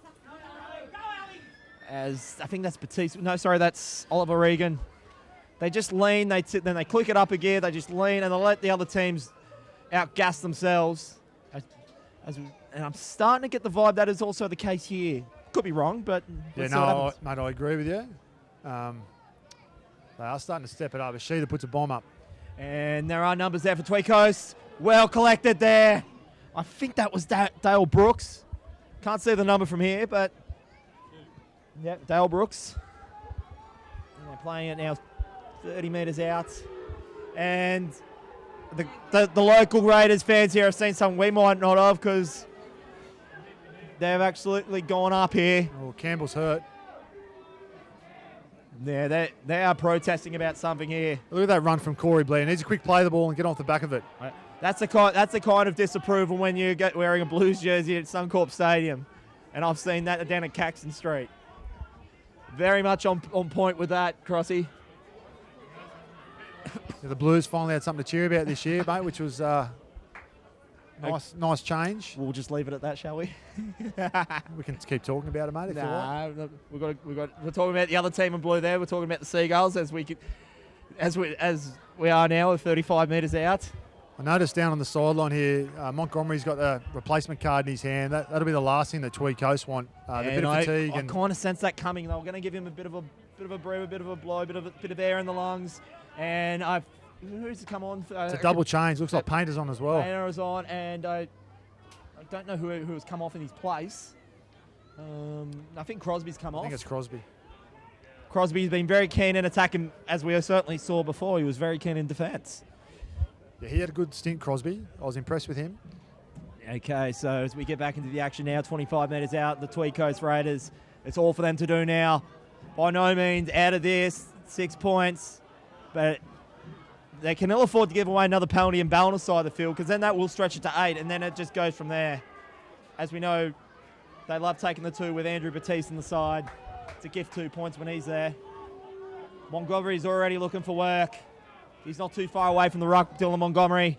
They're really pressing the Tweed Coast now, but as I say that, they've undone the good work. Another penalty. Well, that was good shape there from Tweed Coast. They sort of a couple of good carries. Corey Blair's come on and found his front every time, and then they go to the left with some good shape out the back. Ballina adjusted their numbers across, but unfortunately someone was offside there, so Tweed Coast will go on the attack. And they'll have it about 45 metres out from the Ballina line. Let's see what they can make of this. Now, this is going to be another opportunity. Like, if they get to a set of 6, game back on, I dare say. And let's see what we can do from here. This is now going to, nice hard run. Kalani Hensby. He's always been busy today, Kalani Hensby. Showed why he was a representative of the under-23s. Oh, look at the yards from that. That was about another 10, 15 metres. They've got another 4 phases here. They get through some hands. They can get through business here, Tweed Coast. This will be their time to get back into it. They're set for a short right side play. I don't think they'll go there, though. And, oh, that looked like a bit of a shepherd there, though. Possibly. Josh Collins giving them the benefit of the doubt. They've got to come to the right side here.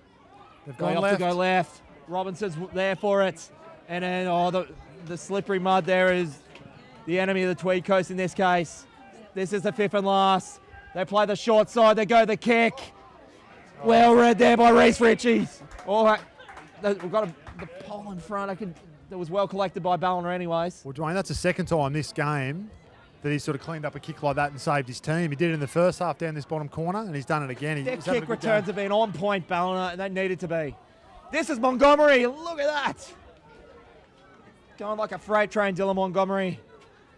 Play there, dummy by Jess Perry. And see, look at the joy they get off the back of his play the balls, you know. Who's that there? I think that's Shillingsworth, I think. Although they did a good job at him in the end. Tweed Coast have done well to keep Ballina on this side of the field. I think that this could be a two-pronged play for Tweed Coast. Batiste won't get to his kick. He's lost that forward, a mile forward.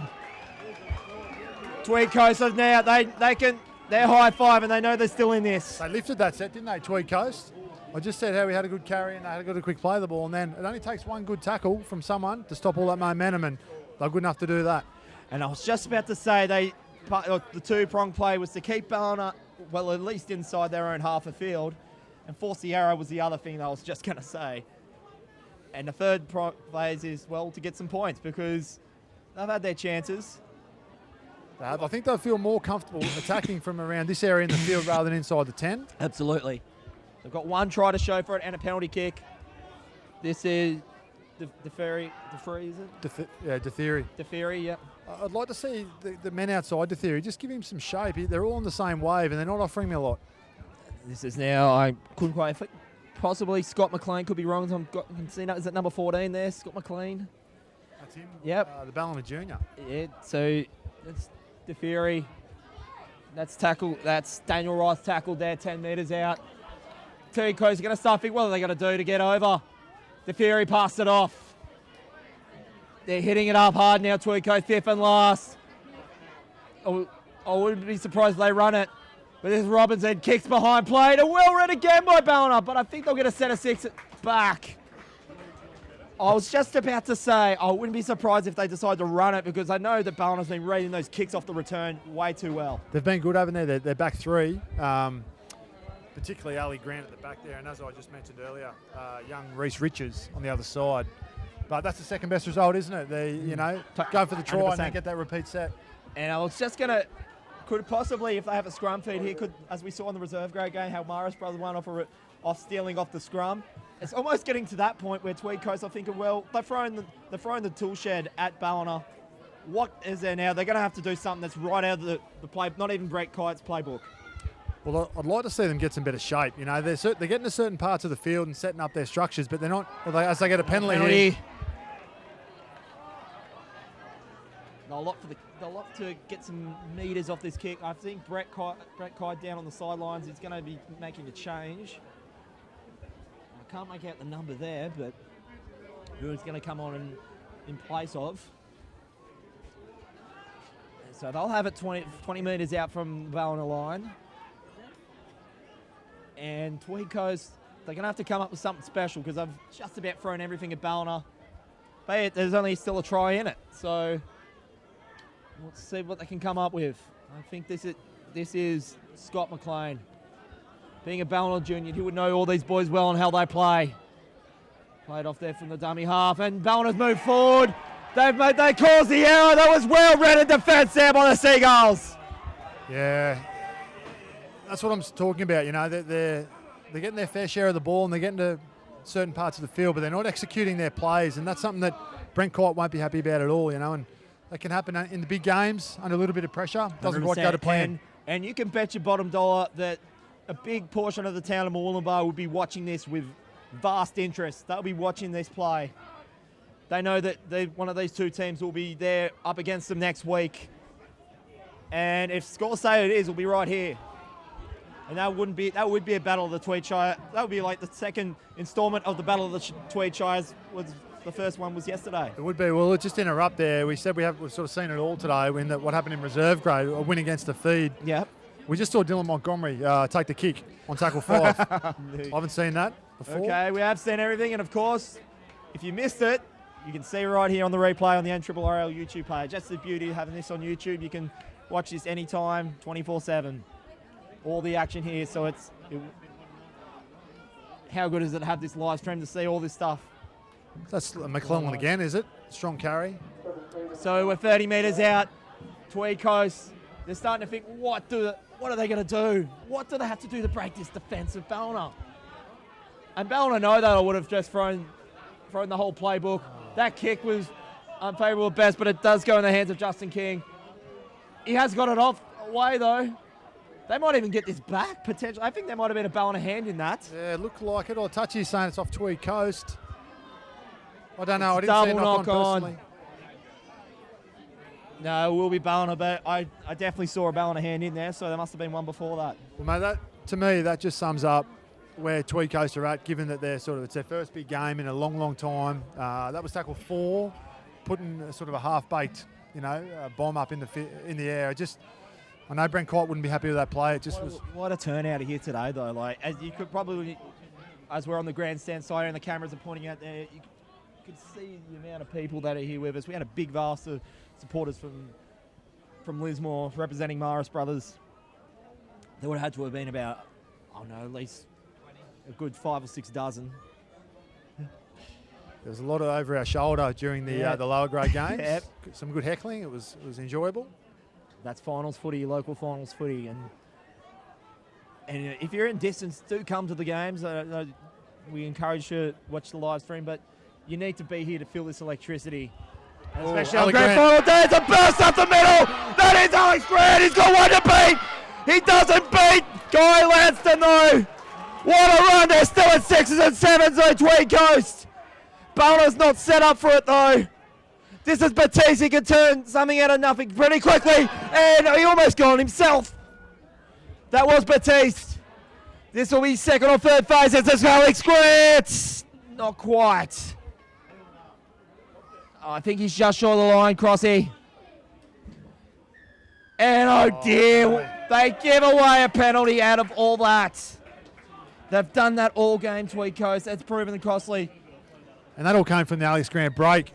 It was a carbon copy of what we saw last week against Coogin. I remember Ritter threw a nice inside pass where Grant went straight through and then set up a try. Now, despite that, surely they've got to go for a run. I know it'll take it out to 8 points. They'll probably go the kick, as we know all too well. As you know with Andrew Batista, you know him well. They're going to go for the kick. He hardly misses, and if I was coaching and I had Andrew Batista in my team, I'd be taking the 2 also. I think it was the only decision.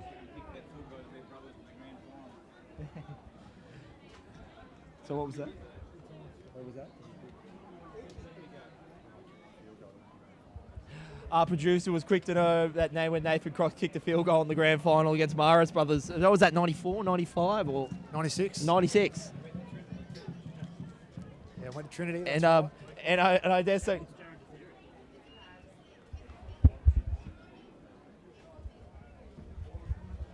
As Batiste lines up, making it a handy. This will require Tweed Coast to score twice. And you can tell this is just mental breaking now for Tweed Coast. But though on the same token, they also know that potentially 6 points could have come out of that. Still all to play here. Batiste, as I saw in the 2014 grand final, that's how he single-handedly won that, as you might remember. And he's missed it. He doesn't normally miss from there, but anyway. He missed it, and quite interestingly, Justin King chose not to catch that ball and get it out. I'm a bit bemused there, whether he thought he couldn't catch it, but potentially he catches that ball and carries it out, and now instead there's a 20-metre dropout. So Ballina will have it back. And all the kick that we see it time and time again. It's a bit of a trend, these short kickoffs, Crossy, from all points of the field. Yeah, it's coached heavily now in the NRL, and But just getting back to the reason we got down there, that was a great break by Alex Grant. Of course. And good inside pass there, which I think it was Ritter, but And that's here he goes on the attack now. Ritter there on the attack. So this is Ballina. They haven't had, despite being in front, they haven't had the most attack in this play. So let's see what they can do from it. Here's Sheether. Ooh, they're looking dangerous, Ballina. They could almost, you think one more that would break the spirits of Tweed Coast. Considering, as I just said, the amount of chances that Tweed Coast had at this end of the field. This is fifth and last. They're set up deep. This is Perry. Perry gets it out to Grant. Grant, there's a bit of an overlap. I think he probably regret not passing that, Alex Grant. He had two players on his left that could have, well, I wouldn't say that guaranteed a score, but could have at least maybe got a set of six out of it. Thought he might have thrown the pass there, yeah, but now as we see Tweed Coast come out of trouble, they've really got to find something here. They need to get their crowd behind them. Their crowd is protesting about something. They know that they're behind the eight ball here, and they're going to need every bit of that support here to get Ballina home, because they know Ballina, with their record on grand final day, well, those stats don't lie. They normally come home with the numbers, the trophy. Their numbers on the right, and nicely read a defence there by, I think that's Chad North, the late replacement. Oh, no, this could be it! This could be it! Well defended, though, by Ballina. That's the man they need. That's Corey Blair. They've got to go left. Corey Blair with that run. There's numbers on the right there for the Tweed Coast. They could get in the corner. They've got over! Tweed Coast back in this game! Listen to the crowd here. What's he checking? He's checking something. And Josh Goller points to the spots. And the crowd is going absolutely haywire here at Lesberger Field. 14-10. Sorry, 14-12. Wow, what a run from Corey Blair. They talk about, the big players stand up in the big games, and Corey Blair, that's exactly what he brings to the Tweed Coast team. He sat the first half of the year out. He had a few dramas going on at home. He just needed to relax. As you get older, you got to time your run, a bit of a June 30 sign on, and here he is, Corey Blair. What a run to set that up. And Tane Robinson would have the kick of his career right here to get the Tweed Coast back in level pegging. They threw everything at Ballina, and all it took was a run from Corey Blair. And finally, they had the muscle to get over in the corner. That jubilation, I didn't even know who. Did we get the try scorer? The try scorer is a very good question. I think it was the 4. Was it 4? Was it Drew Lanston? Could have been Drew Lanston. Don't quote me on that, but I had a feeling it was Drew Lanston. Because he was well covered up by Ballina. Couldn't make out the number. But anyways, Tane Robinson, the kick to get this back in the level pegging. And it looks good. It's oh dear! Oh dear! Wow. That looked over for all money there, Crossy. Started to fade late. I thought it was coming in, and it just hit the post. He ran out of time there, but what a game. I mean, we were talking 2 minutes ago around the fact that, Batista kicked that goal, put him out to 8 points, and then Tweed Coast go the length and come up with 4 points of their own. Do you feel that they might start to think, well, hang on, maybe we should have run it when we had the chance to get it out to a potential 12-point lead? Quite possibly, although I think with players like Batiste and Coleman and Montgomery, they would have been quite calming in the end goal there. Just telling their players. It's all in the books now. What matters now is what this next latter half of the second half is going to be. Hope you're all watching at home. Do not go anywhere. This is action packed as we knew it would be. 14-12 Ballina with their noses in front.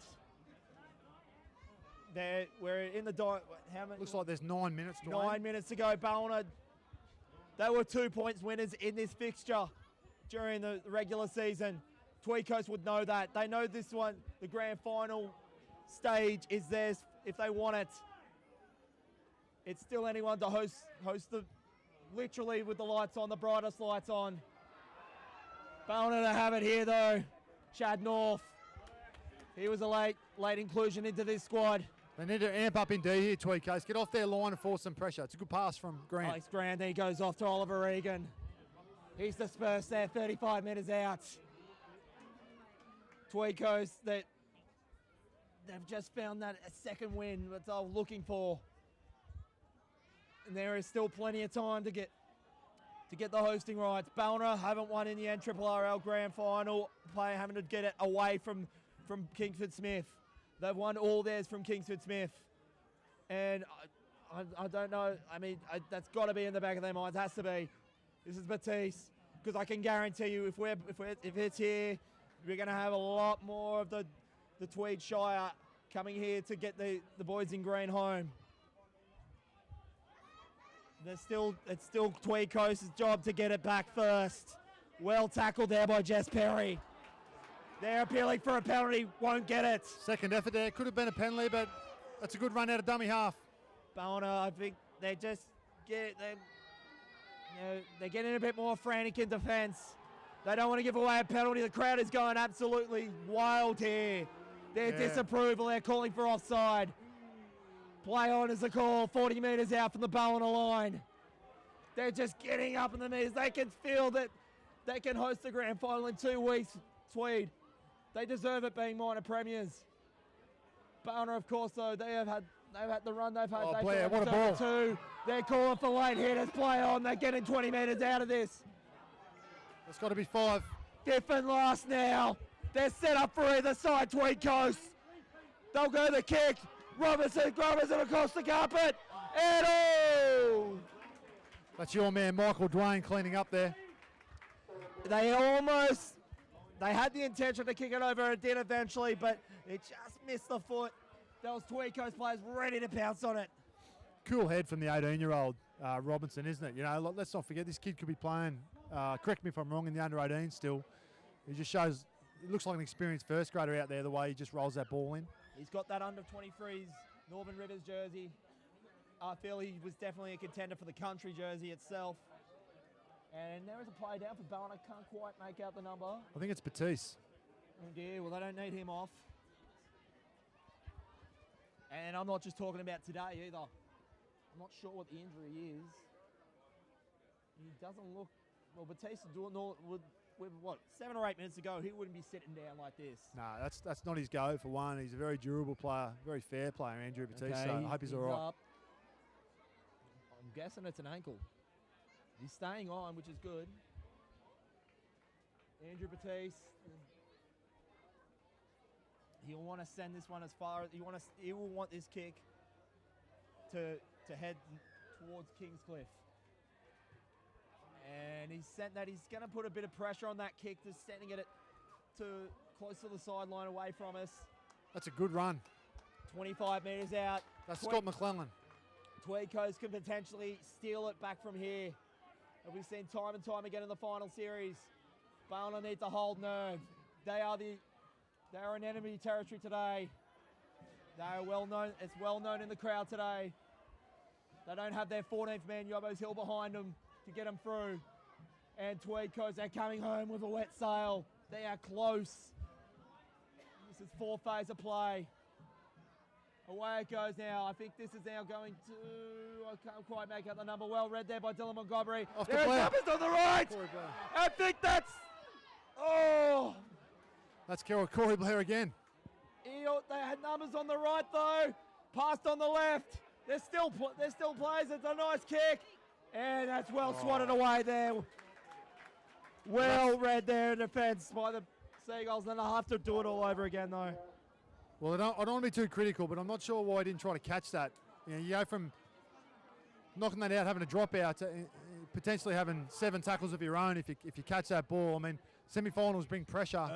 Only thing I can really explain there is he was worried that maybe he would drop it and then fall in the hands there. That was the safe option. That's the safe option if I've ever seen it. So Ballina for all to do again. They had to hold out. Batiste, he'll go with a similar kick as he did this time. It looked very similar, though this time 50 instead of 40 outs. And with that extra 10 metres, that could all it could come down to.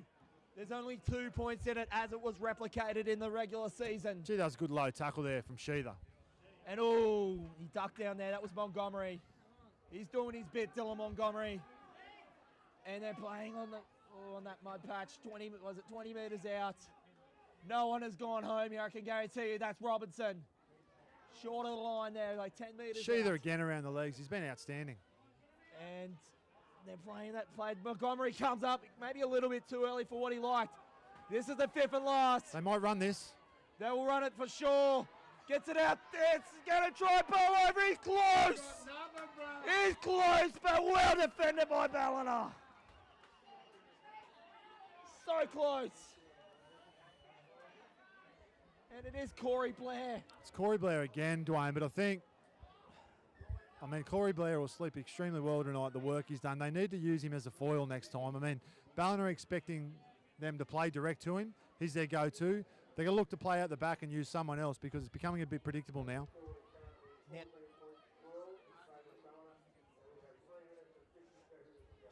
With 3 minutes, the clocks are stopped at 3 minutes and 50 seconds here.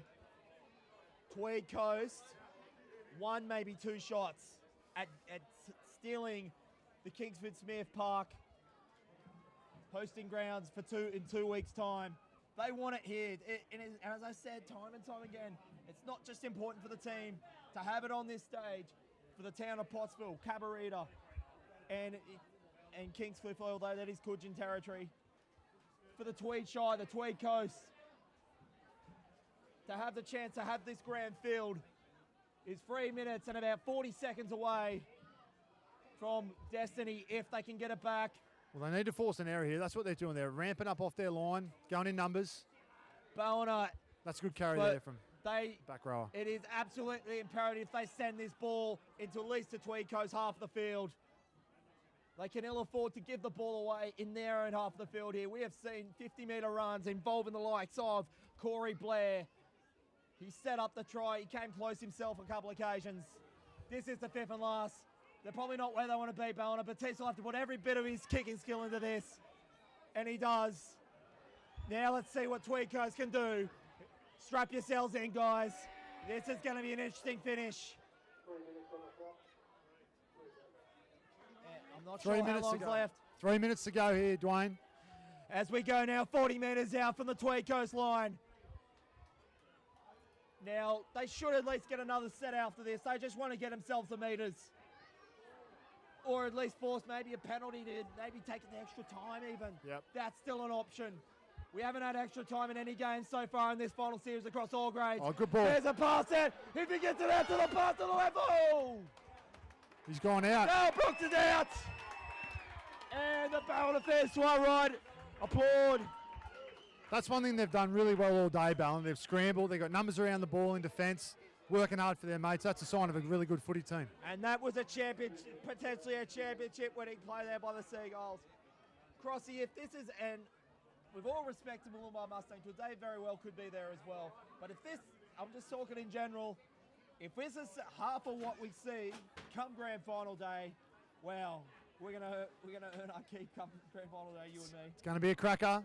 Can't wait for 2 weeks. At this stage, it looks like we'll be heading down the back highway to Ballina. Knock on wood. We've still got a minute or so to go. It's not over yet by any stretch. Tweed Coast should at least have another, potentially have another set of 6. Ballina, they won't be throwing this one around at all. They want to get some metres off a kick. I think they should maybe set up the teams, maybe 4th play to get a kickoff. They can't afford to give a penalty away here. This is Jess Perry. He's had a captain's run, Jess Perry. And there's Montgomery. Making metres like he did last week. Now this is Jess Perry again. He's playing on the left side. Gets it off to Justin Shillingsworth. There's Coleman. This is good yards by Ballina. 5th and last. This is Batista kick. Wasn't high, but he's good. Look at the metres on that. That's why Batista's... That's what he needed to do, Andrew Batiste. Couldn't have done anything more. And Metbo, great defence. Well, he's the best game manager in the game, and he showed there why he is. This should be last roll of dice for Tweed Coast. There's 2 minutes left. Two points in this one. They'll need something from Tane Robinson to get it up from back play. All their tries have come within the 20-metre yards. They haven't done anything for back play. They'll need something special here, Tweed Coast. I think it's going to be on their left edge, Dwayne. I think it's Ballina's set right up edge. for it. Here they go. Let's see what they can do. They're drawing in the Ballina defence, but well read there by Ballina. This is the 5th and last. They've only kept it to 50 metres, and they've given it. I think he's lost it. And Ballina know that Kingsford Smith Park beckons for them in 2 weeks. That should be the ball game. You could just see it on the bench there for Ballina. They know they take the title when they host. They'll have Yobbo's Hill packed out. They normally have that well packed out on grand final day over the years. This should be no different. Of course, this isn't over yet. I've seen, and there goes the hooter, there it is. And Ballina are into, once again, another grand final. They will host at Kingston Smith Park in 2 weeks. And it's another 2-point victory to Ballina. We saw it during the year. Correct. And here again at Lesberger Oval today, another 2 points. So full credit to Ballina. They were it was a good game. They're probably the better side. They needed every bit of their championship qualities to get that home. Tweed Coast were in about, I'm not even kidding, a few inches of grass of stealing away from him, courtesy of Corey Blair. He had that line, but that was the only difference between being here in 2 weeks to now. Ballina will, and once again, as they've done many years previous, host it, and they dare say, with the stats on their side, will go in as favourites, whoever they host. Definitely. And look, Tweed Coast, whilst I'll be disappointed that they couldn't get it done here today, they'll look at the tape. Brent Cotter will look at that tape during the week, and he'll realise that it was just from lack of execution they had their chances. And I'm sure 100% they had their chances. They easily had more chances of getting points than what Ballina did. Ballina came close. They remained scoreless in the second half, but with the chances they did have, they were the most likely to score, whilst Tweed Coast, they had to have about 10, after about 10 or 11 sets, to finally get there, try to make a deal of it. And let's not forget, mate, it's a big occasion here for Tweed Coast today to have their first major semi-final. You know, it soaks up a lot of sort of nervous energy getting yourself to this spot.